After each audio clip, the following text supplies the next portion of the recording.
year two is here. We somehow made it through year one, and like any good startup, I'd say we focused a lot on customer validation. And so what does that mean? It's like go talk to our stakeholders and see what did we miss in year one, where was it kind of weak, where could we get better, what were the high points we want to make sure we replicate again. Ocean was very much a startup last year.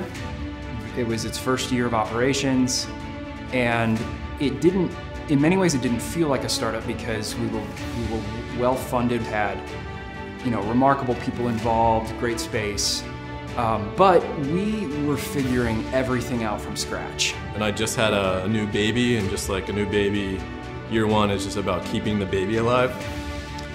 So year two became more about being intentional about what's our plan, what's our structure, and the vision that's really going to take us into the future. We knew that the idea of bringing entrepreneurs, mentors, and capital together in a shared space would be powerful, but we didn't really know exactly how to control it or how to put an infrastructure around it that would really maximize the potential output of that. I think we've gotten a lot closer this year. The energy around Ocean is undeniable. I mean, for anyone who came to that first demo day, I think it far exceeded expectations, including most of the people around Ocean. And the momentum coming out of that has been just incredible. So more people have reached out and said, more investors have said, I want to get involved. In fact, I know I've gotten personal calls and emails from VCs ahead of demo day saying, who should I be talking to this year? Because we were really impressed with last year. I think what people are reacting to is the fact that you can have really great startups and entrepreneurs who are building exciting businesses in a purely secular sense, and you can have this program that involves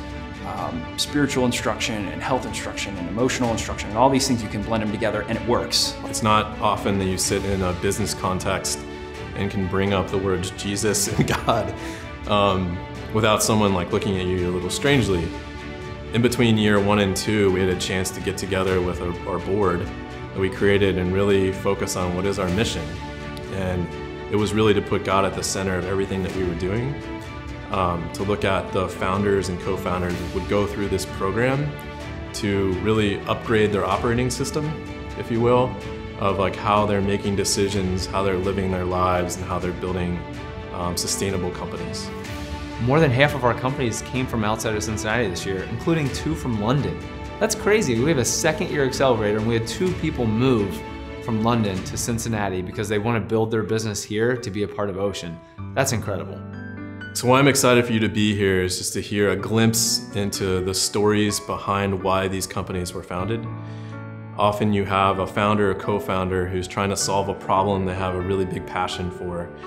And as a part of that, you'll hear their pitch, but that's just the tip of the iceberg to who they are as people and to the bigger problems they're trying to solve. I've seen the evolution and preparation of some amazing companies that we have in this year's class of Ocean. And I believe you're going to be just blown away by the preparation of business, of pitch, of character of founders. I think you're going to be blown away by the caliber of stories and people you meet today. And in fact, I believe you're going to be compelled to want to be a part of this. And I don't know what that looks like for you, but I'm excited to see how it plays out. What you're going to see on the stage is the next generation of godly men and women who will be influencers in our society, who will have an impact, who will hire, who will allocate resources, who will influence culture.